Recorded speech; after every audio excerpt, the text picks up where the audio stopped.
Thank you, Patricia, for being the moderator, and to each one of the participants.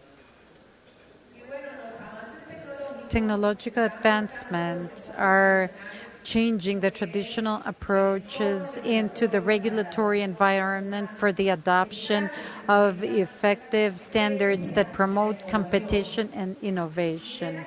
They level off the playing field and promote a vibrant and responsible market that responds mostly to public interests that are in evolution.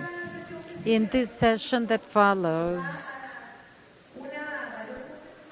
it's going to provide a further understanding of how disruption affects and reinforces the underlying effects of regulatory frameworks, and it generates opportunities for further collaboration between the public and the private sector in the drafting of standards.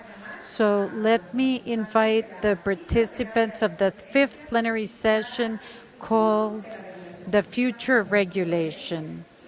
And the moderation of the plenary session will be in charge of Christine Albrecht. She's the General Director of Global Regulation of Deloitte. Christine, welcome.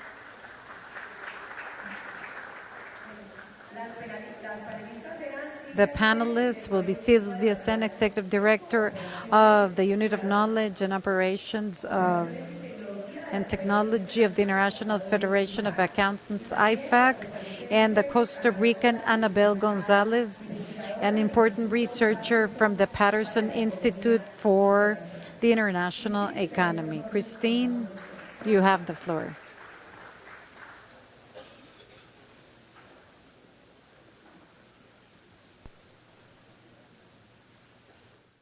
So thank you, everyone. Good afternoon, just afternoon. And we're right before lunch, so we will try to keep to our time.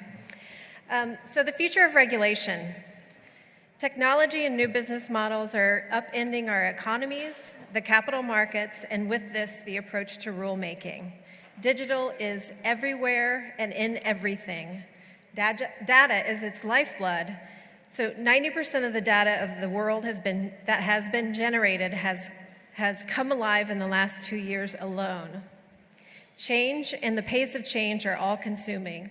The impact on regulation, regulators, the regulated is profound. We're in the midst of a rethink as to how to foster effective rulemaking, the tools that are necessary to facilitate rules fit for purpose. So today I'm honored to have two wonderful and distinguished panelists with me, two very accomplished women, Anabel Gonzalez, who is the former Minister of Trade for Costa Rica, so we're happy to welcome her home to be on our panel.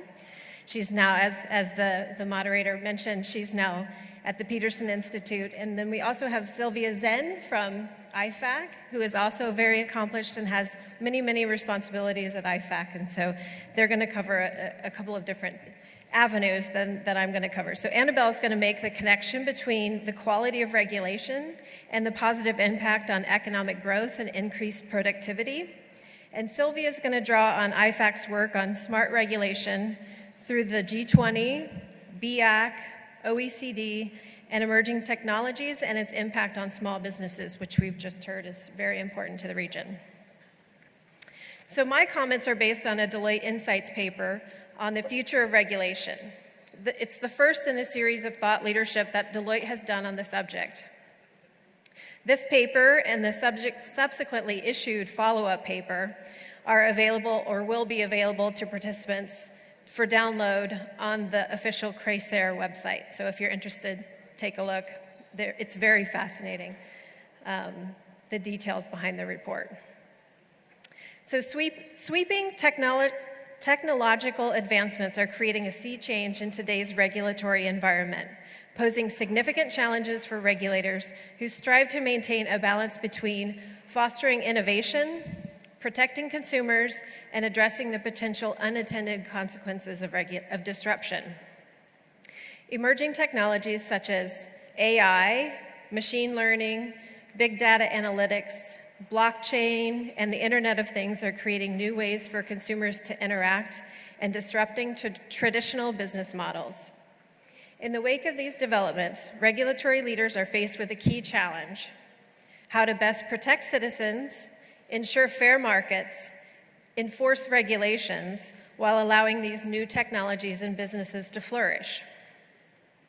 As seen from the history of early automobile regulation, tough restrictions on motor vehicles, laws that were designed to protect pedestrians, horse-drawn carriages, and even cattle, delayed the advances in automobile development for decades.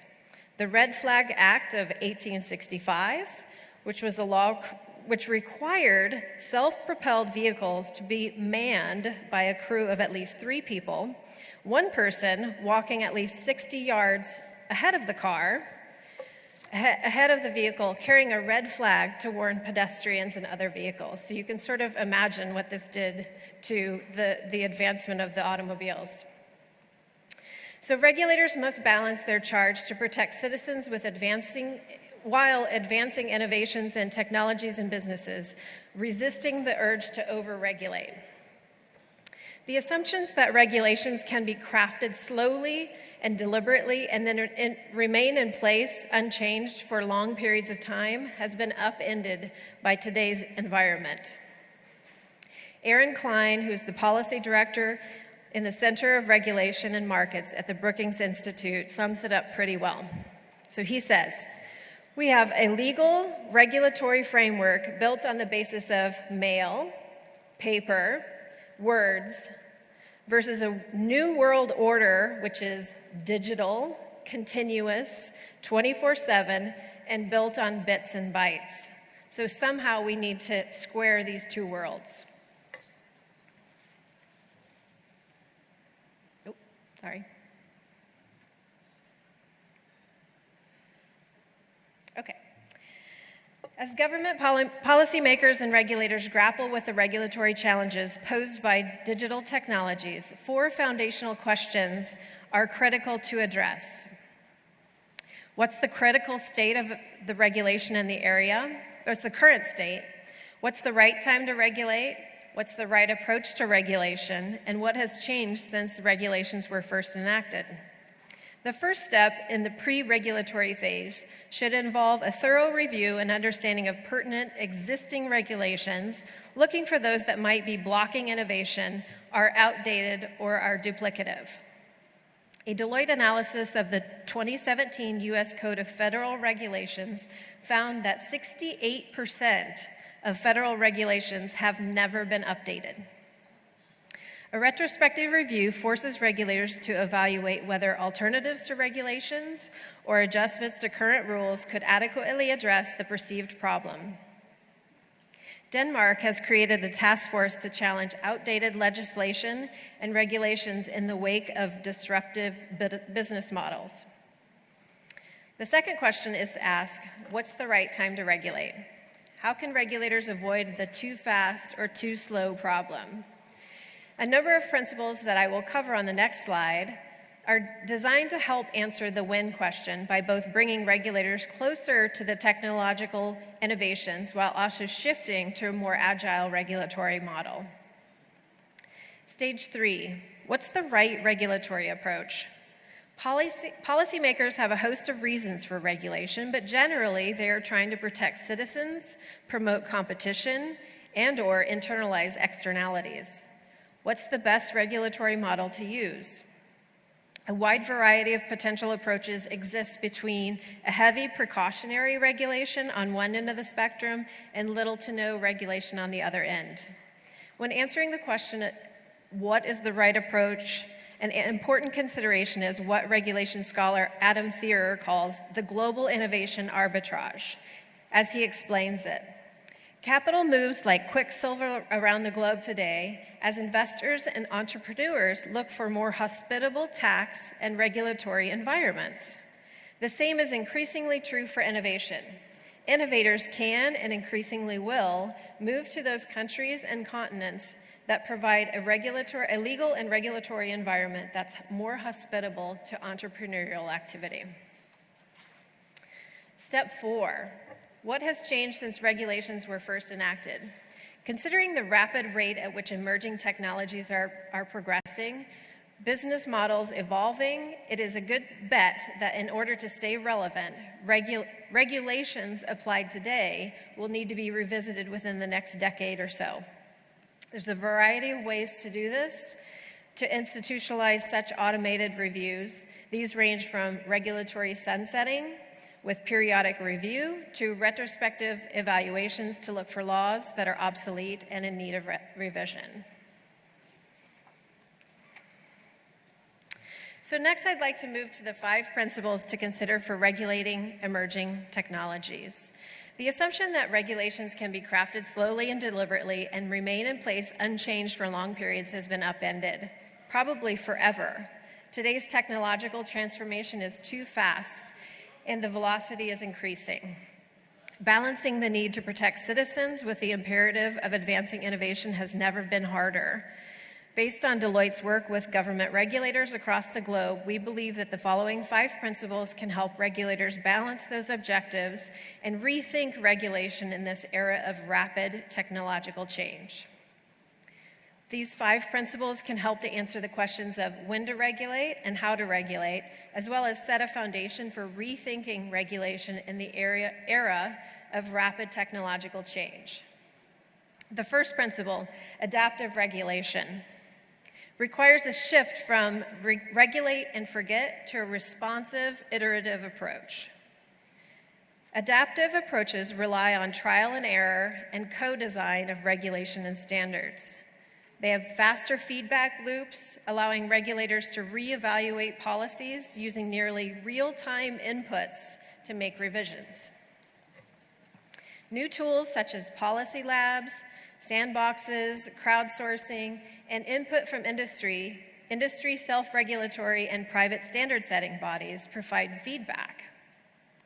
Soft law mechanisms, which are not legally binding but do create substantive expectations of industry, can help rulemakers address challenges as they arise without stymieing innovation.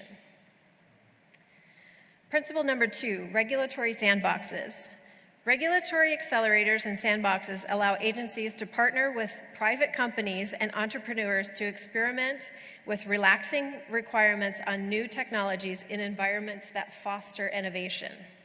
Regulatory sandboxes are controlled environments allowing innovators to test products, services, and new business models without having to follow all of the standard regulations. For example, the Canadian Securities Administrators launched a regulatory sandbox that provides time-limited relaxation for certain regulatory requirements placed on startup businesses. In the UK, the Financial Conduct Authority has part of its Project Innovate, which launched a fintech regulatory sandbox, which allows businesses to test innovative products and services in a safe, live environment with the appropriate consumer safeguards, and when appropriate, is exempt from some regulatory environments. After its first year of operation, 90% of firms that completed testing were continuing toward a wider market launch, and more than 40% received investment during or following their sandbox tests. Principle number 3, outcome-based regulation. Outcome-based regulation focuses on results and performance rather than form. Outcome-based regulation specifies required outcomes and objectives rather than defining the way in which they must be achieved. This model of regulation offers businesses and individuals more freedom to choose their way of complying with the law. Basing rules on risk can accelerate the approval of business models based on emerging technologies. Prioritizing performance and outcomes enables governments to develop regulations or other softer mechanisms, such as guidelines, that focus on the positive effects regulators are looking to encourage. Principle number 4, risk-weighted regulation. Traditionally, regulators have tended to be prescriptive and focused on inputs, so shifting government oversight from inputs to outcomes changes how it intervenes in markets. Rather than defining the way in which rules must be achieved, outcomes-based regulation offers businesses and individuals the freedom to choose how they will comply while still protecting the public. Advanced analytics and AI can be used to analyze and detect new patterns and trends. This will help industries and companies go through a more streamlined and predictable approval process, contingent on them providing access to key information. There's a host of ways risk-weighted regulation can potentially be used. And principle number 5, collaborative regulation. The international patchwork of regulations on almost every industry creates inefficiency and expense. According to a recent study conducted by IFAC and BIAC, which is the Business and Industry Advisory Committee of the OECD, inconsistent national financial regulations cost the global economy $780 billion a year, and financial institutions 5 to 10% of their annual revenue. So Sylvia is going to go into more detail about this study in her comments shortly. Companies and regulators can benefit from collaborative approaches. This ecosystem approach, where multiple regulators from different nations or even within the same nation collaborate with one another and those being regulated, can encourage innovation while protecting consumers from potential fraud or safety concerns. In this ecosystem approach, private standard-setting bodies and self-regulatory organizations also have a key role to play in facilitating collaboration between innovators and regulators. So now I'd like to hand it over to Annabelle.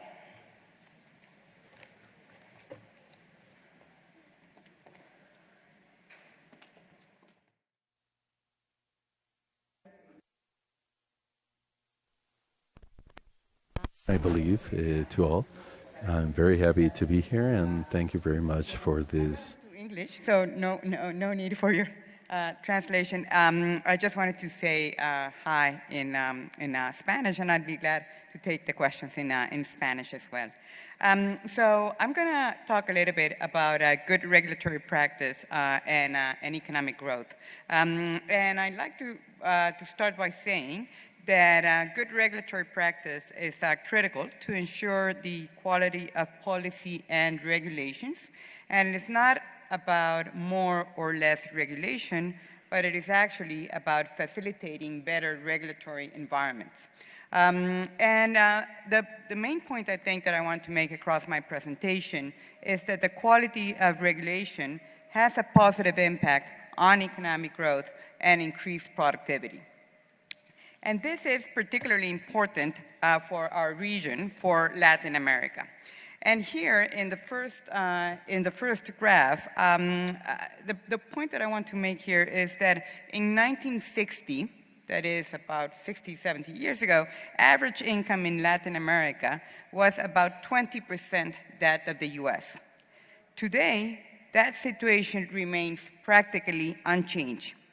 Other countries have closed their income gaps relative to the US in the same period, but that has not been the case in Latin America. And the main reason for this, and if you move to the graph, the second graph, the main reason for this lag in income per capita is low aggregate productivity. In turn, low aggregate productivity in Latin America is mainly due to low productivity across all activity sectors.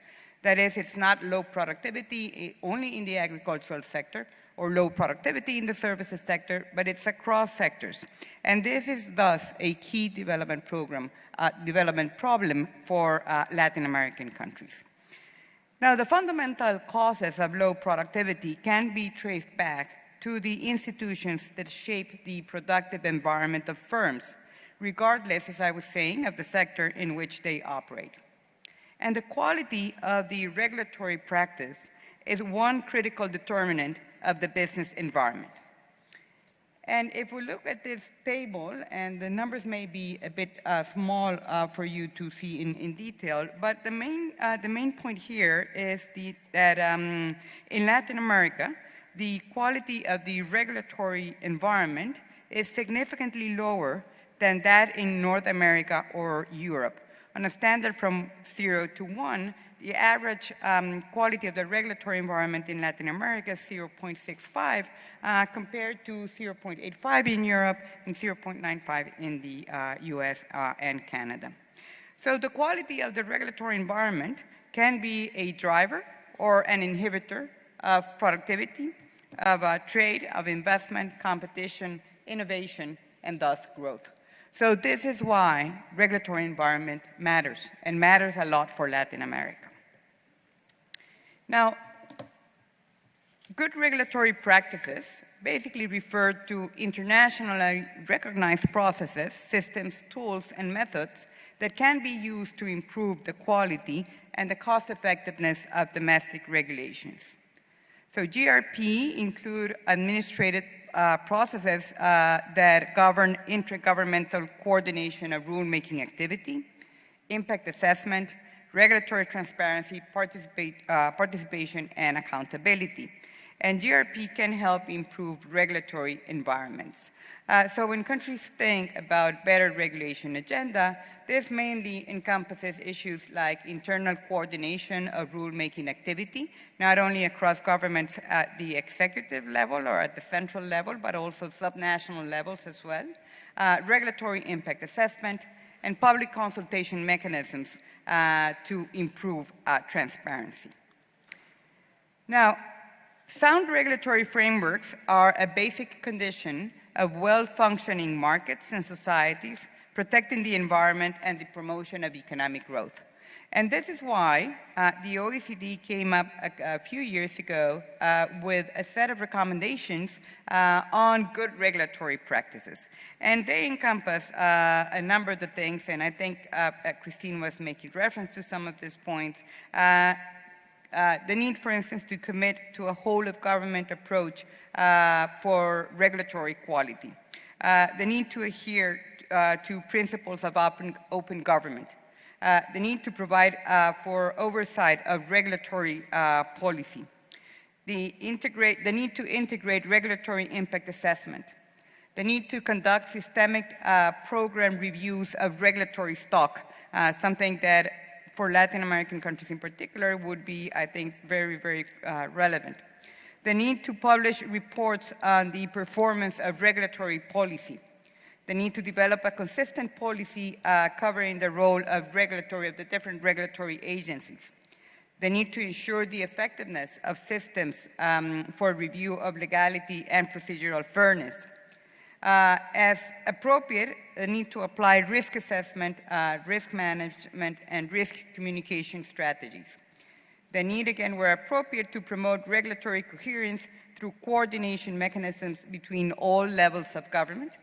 The need to foster the development of a regulatory management capacity at the subnational levels of government. And last but not least, and this is a point that I would like to develop a bit further, the need to give consideration to relevant international standards and frameworks for cooperation.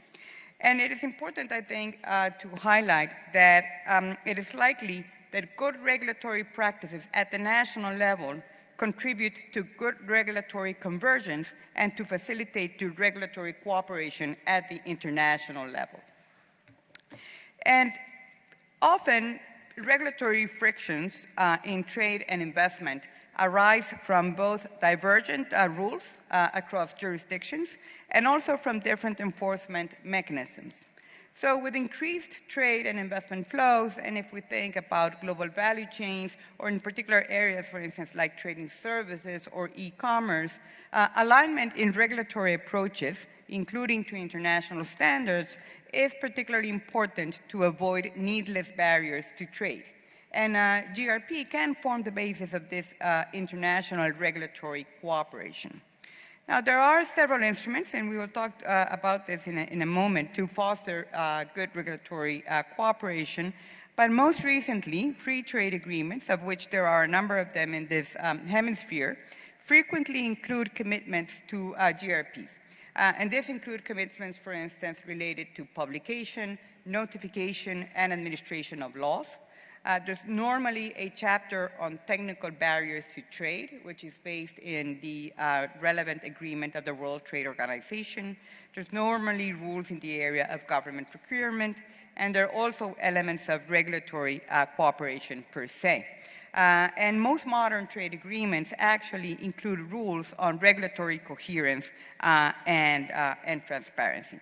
And here, we're basically talking about promoting processes where governments can work together, first, to reduce unnecessary regulatory differences, second, to eliminate duplicative requirements and processes, third, to harmonize and align regulations, fourth, to share information and experiences, and fifth, to adapt international standards.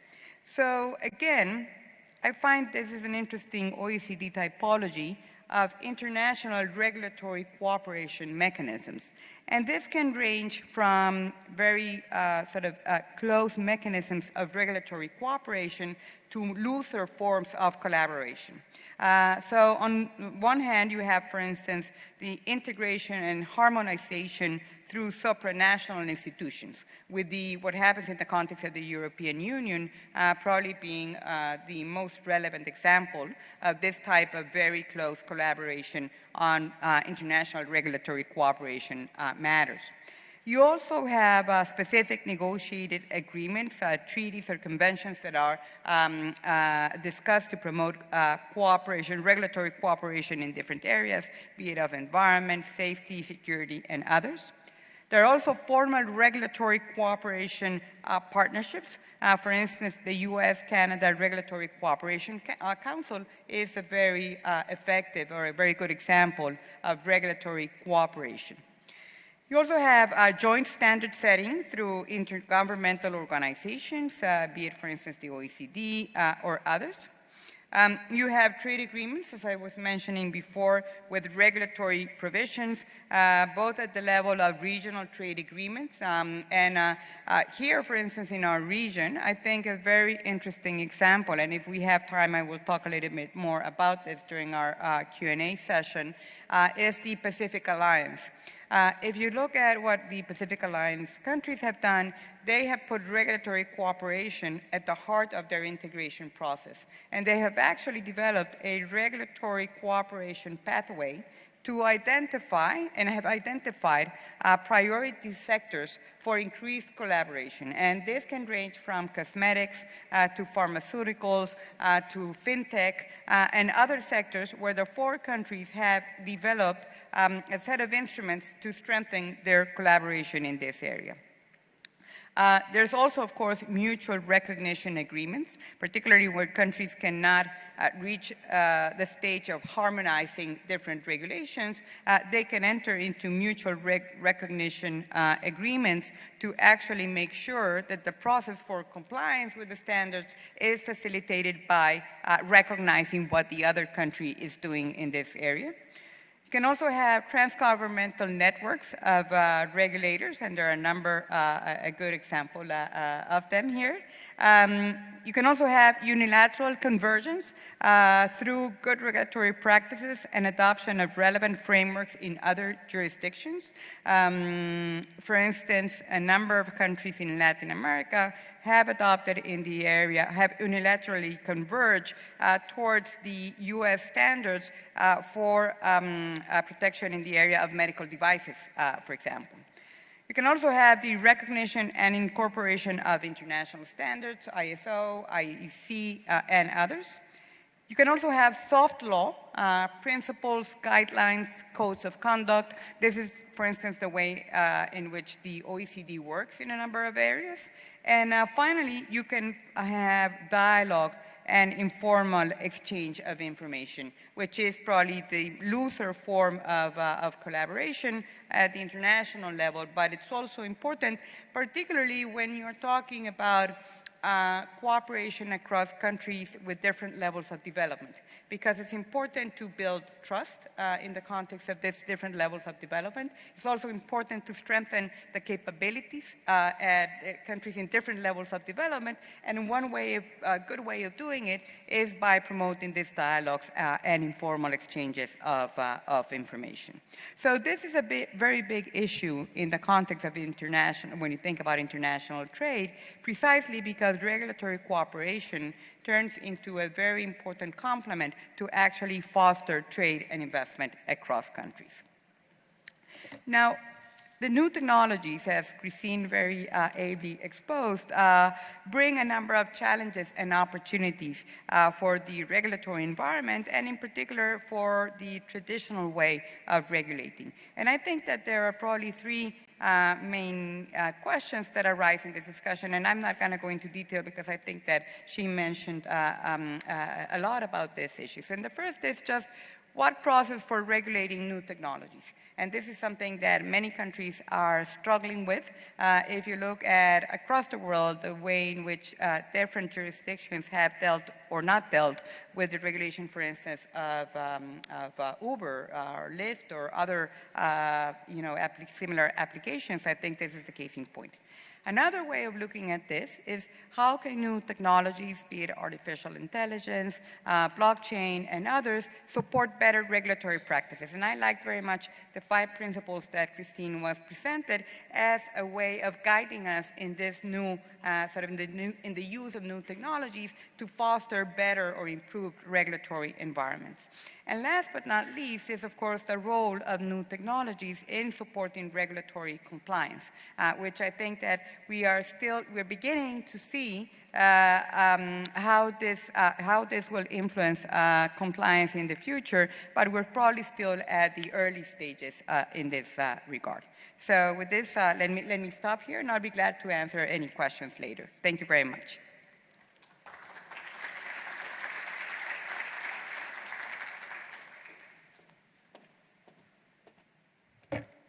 Thank you. Good afternoon, everyone. My name is Sylvia Sen, and I've probably met many of you before. Been very lucky to be involved with CRISAIR through IFAC since its very first CRISAIR in Mexico, so it's glad to be back. And I see a lot of familiar faces, Debbie, Patricia, and a lot of the IFAC member bodies who represent the accountancy and audit profession here in the private sector and public sector are here as well. So it's like being back with family.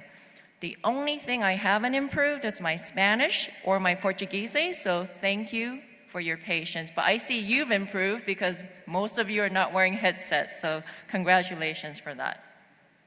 So I'm the final speaker in this session, and I'm between you and lunch. You heard that, so I'll try and keep it focused.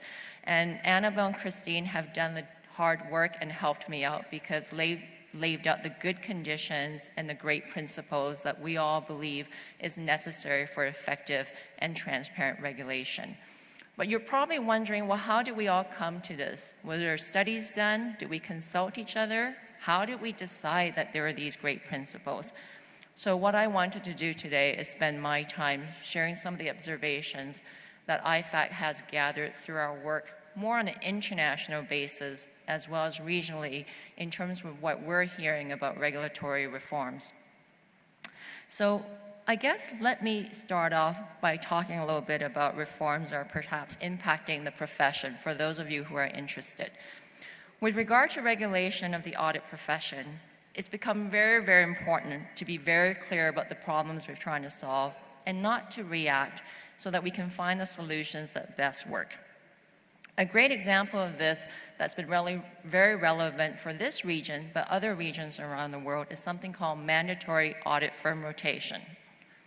We have seen a number of regulatory objectives articulated with respect to mandatory audit firm rotation. The idea that after a certain number of years, audit firms must rotate so that they're not auditing the same audit clients. Some of the important objectives include enhancing auditor independence, improving audit quality, and in places like Africa, to even link social issues to empower minority firms to be stronger. I think it's important to note that the profession supports these objectives. But what's been very clear is that there may be a lack of a cohesive explanation as to how the responses and the regulatory requirements are actually integrating with the broader regulatory framework in which audit firms and audited clients have to operate in. An appropriate evidence base hasn't necessarily been always in place, and we're noticing that we're seeing reactions to this. The global landscape has very mixed results when it comes to evidence. Some national regulators are announcing timelines to actually withdraw their mandatory audit firm rotation requirements, while at the same time regulators are studying it and announcing that they're contemplating introducing audit rotation requirements. For example, in the European Union, where currently there are 28 member states, and we know things will change, Spain and Italy recently decided to withdraw their audit firm rotation requirements, having recently implemented them. South Korea, Argentina, and I believe Brazil have contemplated and soon to implement discontinuing the policy for certain sectors. And finally, the US House of Representatives back in 2013 voted 321 to 62 to prohibit the PCAOB to require mandatory audit firm rotation.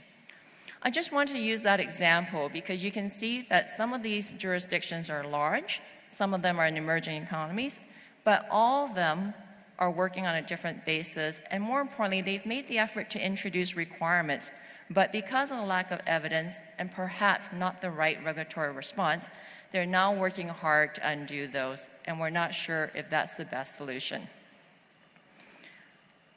Earlier, Christine mentioned a survey that IFAC did with BIAC.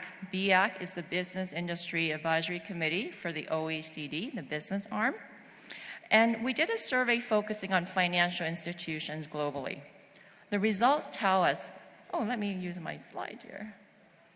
The results tell us that fragmented regulation leads to material economic costs, and it also increases risk for financial institutions. The more than 250 regulatory and compliance survey respondents came from capital markets, banking sector, asset management, insurance, and professional services sectors. And they ranged in size. They came from financial institutions that were less than $1 million in revenue to $1 billion. The study shows divergence creates material impacts on financial performance and costs between 5 to 10% of the annual turnover in financial institutions globally. And as Christine mentioned earlier, our study estimates that it may give rise to up to $780 billion in economic costs. Over 70% of these respondents believe that the cost of regulatory divergence has increased in the past 5 years. And an equal percentage predict they will continue to increase in at least the next 5 years. 65% indicate that navigating through these conflicts creates other costs. Senior management time is taken away to address conflicts and not deal with the other business risk issues facing financial institutions, such as cybercrime. Results like this are really important, not only because they highlight potential costs and inefficiencies, but because they also highlight that something may not be working and the well-intended regulation response may not be taking root and actual compliance with regulation may not be happening. Now I want to turn to one more survey that IFAC's conducted to share a slightly different perspective. The last survey I'd like to touch on relates to small and medium-sized businesses. And IFAC refers to those as SMEs, small and medium-sized entities. And we know that SMEs are so essential to Latin America and Caribbean region, equally to North America, equally to Africa, equally to Asia, South Asia, etc. In fact, they're relevant everywhere. And I believe in the last panel, there was references to the importance of small business, the one that Pat shared, and I think we all understand that. In 2016, IFAC surveyed small and medium-sized professional audit and accounting firms to understand the issues that their clients were facing. We had over 6,000 respondents from over 150 countries. Two of the questions we asked specifically tried to understand whether regulation was going to impact the work of small business and take them away from important priorities. First, when we were asked about business trends that might impact accountants and finance managers working in small and medium-sized entities, respondents in this region said that 40% of them said that this is going to continue to be a major trend for them, addressing regulation, whether it's new regulation, emerging regulation, and in fact, they ranked it as high as the immediate need they have to do to deal with cybercrime, which seems to be a prevalent issue in all of the regions that we're studying. We also asked them a question about emerging regulations and which regulations they anticipate are going to impact them much more immediately in terms of monitoring what's happening in the global environment and listening to what their national regulators and policymakers are discussing. I think it's not a surprise that 37% of them believe that data protections and data privacy issues will require a response from them because of regulatory action. We know that data privacy is under attack because of cybercrime, and it's become a major social issue and a reputation issue for businesses of all sizes. So that's, I think, to be expected, but hopefully the regulations that are adopted and implemented here will be reasonable for SMEs to deal with. While most businesses already have a number of financial and business compliance regulations to cope with, interestingly enough, most of our respondents, keeping in mind we had 6,000 from around the world, said that they expect finance, business, tax, and general compliance issues to continue to escalate and require a regulatory compliance response from them. I think it's hard to know whether this is necessary, an increase in regulation, but what they were also saying is there is no reduction in regulation or a review of existing regulation to assess whether or not they're still relevant, and it's just more and more additional rules. And I think in that part, SMEs in particular are finding it quite overwhelming. I think we all know that compliance costs can be high. It can either discourage entrepreneurs from starting up businesses, and that's not a great idea because that would stifle innovation. But more importantly, organizations are wanting to move from small to become medium. And new startups, there's a phrase that we learned from our work on the B20 SME task force. Startups are born local, but they're growing international. So they need ease of doing business, not just in their local city jurisdictions, their national country jurisdiction, their region, but they need to know that trade across the waters will also be accommodated in order to support their entrepreneurial spirit. I think on this point about small business, from our perspective, data and technology can be very useful.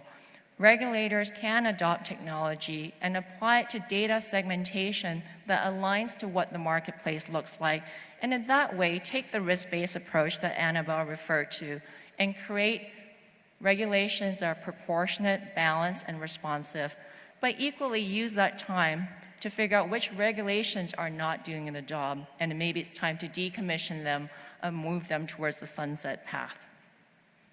I guess to conclude, I wanted to share those survey results and insights because I think doing your own data is the only way to find out the size of the challenge and the opportunities for change. And as I was coming for today's session, one of my colleagues, Manuel, who's here with Coursera and is one of our organizers, he shared a really interesting story with me when he heard what the topic was about. Everyone knows Steve Jobs and Apple. I see a lot of Apple products around. He told me he heard a story that when the first iPod was being developed, when they were about to approve the prototype, Steve Jobs was asked to come take a look at it. He picked up the iPod, held it like this, waited, scrutinized it, reviewed it, and he declared it was too big and it was not effective enough. Needless to say, the engineers, who are some of the smartest brains of the tech world at that time, challenged him and said in order to transition from the old-fashioned music player products to this new iPod, they simply could not make it smaller, lighter, or more effective. Having heard this, and not a person to be told no, he picked up the iPod, he walked over to a fish tank that was in the office, he dropped it in. And when it went to the bottom and the air bubbles came up, he said, "There's air bubbles, means there's space in there. Go back, take a look. There's room for what you have to put in there or make it smaller and lighter and easier to use." And I think that's a great analogy to focus on what we should do to build a better product And in that way, we'll have great adoption, just like the iPod and the iPhones. Thank you very much. And I think we're going to take some questions now. Yes?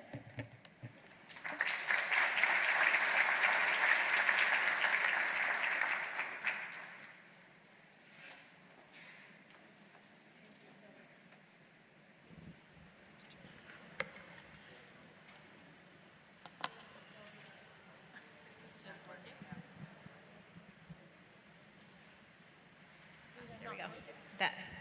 That worked. Sorry about that. Well, thank you to Annabelle and Sylvia for those very enlightening comments. I thought that was a good intro for our discussion that we're going to have for the next few minutes. So I'll start with Annabelle with a first question. So maybe you can draw upon some specific examples of both good and bad of how regulation and economic development are working in the Latin American region. You mentioned the Pacific Alliance, so maybe that's an example you'd like to give, but it would be helpful, I think, for the audience to hear some.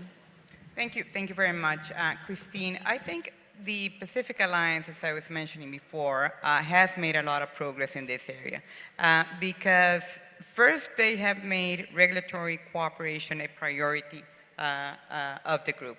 Second, they've established a committee specifically in charge of regulatory cooperation, and they established a methodology to identify sectors that have great potential for trade and investment across the region, but that are sectors that are normally highly regulated and where there would be, if you say, a lot of bang for your buck if you actually were able to develop regulatory cooperation. So they've selected the medical devices, pharmaceutical products, the food supplements, telecom equipment, personal care products, and paints. For instance, in the area of cosmetics, they basically agreed to a harmonized definition of these products, to the establishment of a market surveillance system, the elimination of the free sale certificate, which is something that in Latin America is a very significant impediment to trade in a number of areas. They've also provided for the homologation of the ingredients revision system, for the harmonization of labeling requirements, and for the harmonization of good manufacturing practices across the region. So in doing this, they have facilitated trade in cosmetic products while at the same time making sure that they are able to comply with the objectives of health protection that they want to achieve.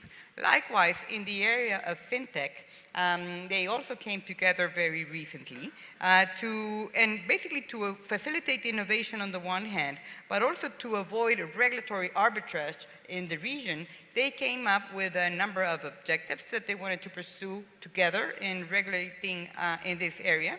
And second, they were not ready to develop harmonized regulation in this area yet. But they developed a set of principles that regulators in each country would take into consideration when regulating in the fintech sector.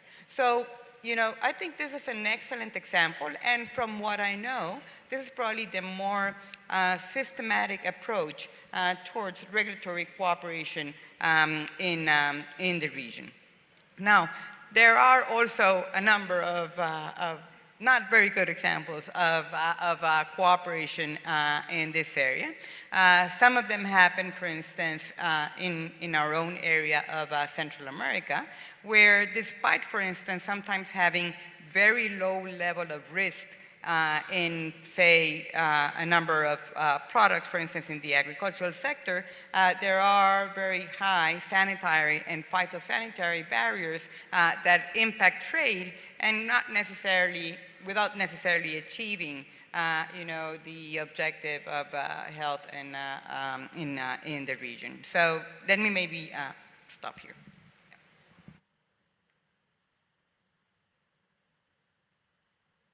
Sorry, I turned it off.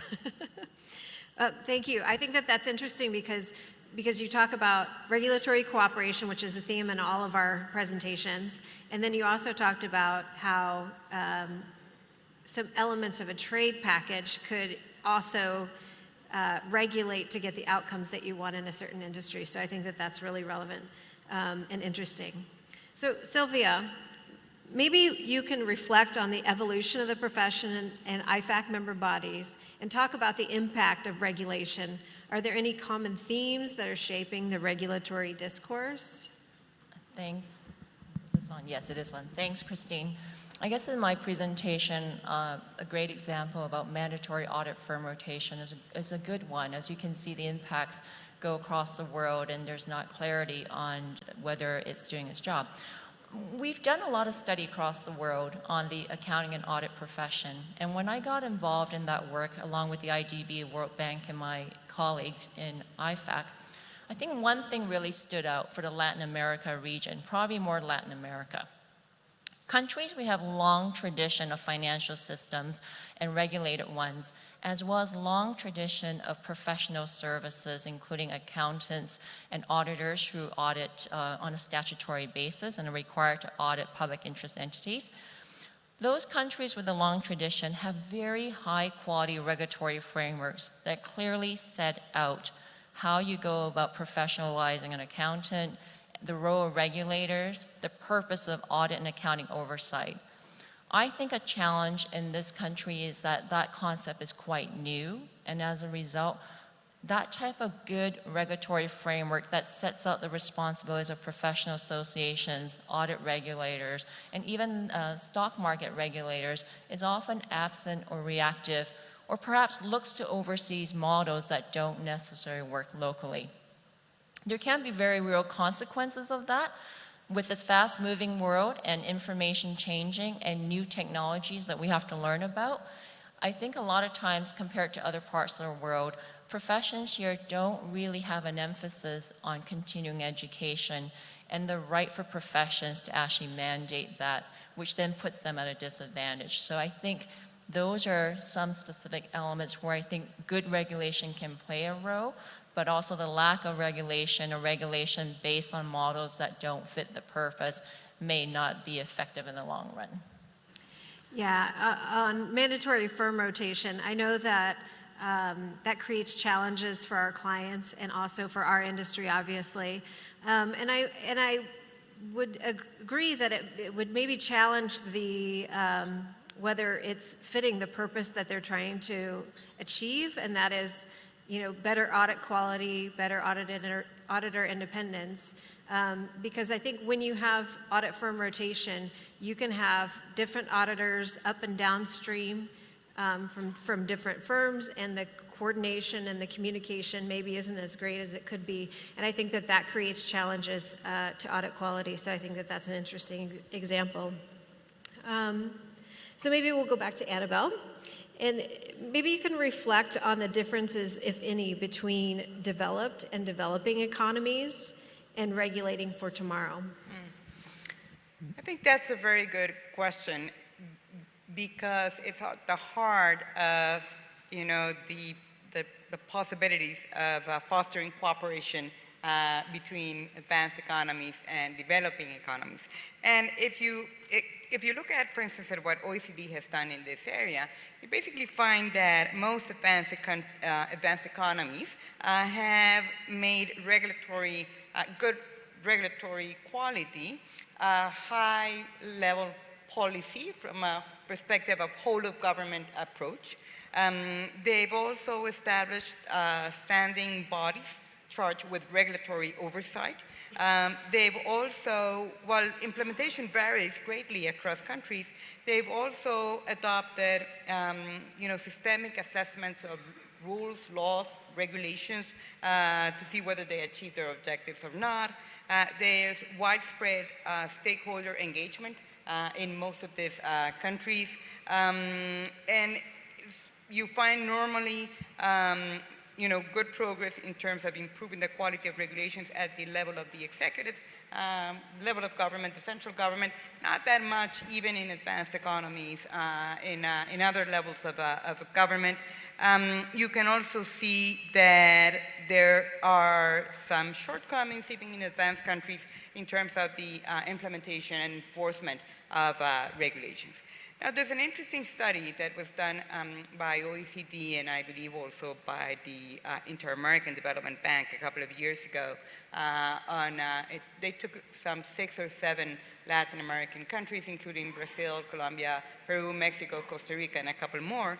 And they basically found that these countries are starting to invest in good regulatory practices to improve the quality of regulation, and that is very good. That principles of regulatory policy are included in sort of key documents in most countries, and that they have set bodies, government bodies that are responsible for promoting regulatory practices and reporting on regulatory quality. However, even though most countries have established formal requirements for the use of different regulatory tools, again, implementation in practice varies greatly.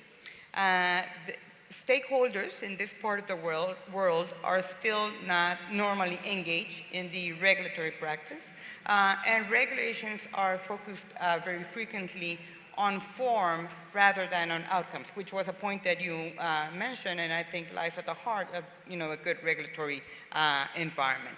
So I think that for regulatory cooperation to be able to prosper across countries of different levels of development, it's important, particularly for countries in Latin America, to strengthen the institutional oversight in the area of good regulatory practices, to review the implementation of regulatory policies on a regular and systemic basis, to check the quality of impact assessments in the region, basically to improve rulemaking processes that are based on evidence. Quite frequently, and I'd like to go back to the table that I presented, where it showed that the quality of the regulatory environment in Latin America is actually stifling innovation, stifling growth, and I can talk in my own country, Costa Rica. There's a big discussion going on right now about how can you reactivate economic growth. And if you look at the role of a good regulatory environment in contributing to the reactivation of the economy, it does play a very significant role. Yeah, it's interesting. We had a meeting of our regulatory partners of the large firms this morning, and one of the things that came out of that meeting is a lot of regulations are in place, but there's really no enforcement mechanism or no way of measuring if the actual regulation is effective, if the firm or the client or whatever piece is being regulated is actually doing what they're supposed to be doing by the regulation. So I thought that was interesting. Can I add a comment to that, because I think the reference was about developing and developed economies. And one of the principles we've also identified is that for regulators to do a good job based on SMART principles, they have to be well-resourced, whether that means financial or technical expertise. And I suppose that's one of the differences between the environment for developing economies versus developed, because the developed ones tend to have a lot more resourcing, although they probably still don't think they have enough. And from what we do see in the emerging economies, there's certainly not enough resourcing. And I suppose technical experience and expertise is just as important in those environments as the financial resources. Thanks, Sylvia. So going back to you, Sylvia, for another question, and it kind of touches on what the topic that I covered. And can you share how technology is transforming the profession and the impacts there are, if any, for regulators and their approach to rulemaking? Thanks, Christine. I wasn't able to join this morning's session, which I understand there was a good session involving AI, blockchain, the emerging new technologies. So technology is on everybody's agenda, and equally at IFAC, where we have a technology advisory group. It's very interesting. And also I should mention my day job, I'm also head of IT in the organization. I do not have an IT background, and it is a very complex area. But going back to my advisory group, when IFAC first decided to make sure we had this on our agenda, I think it was about 7 years ago, and the storyline was robots are going to take everyone's jobs. You might as well give up now don't go to work, a robot's going to do your job.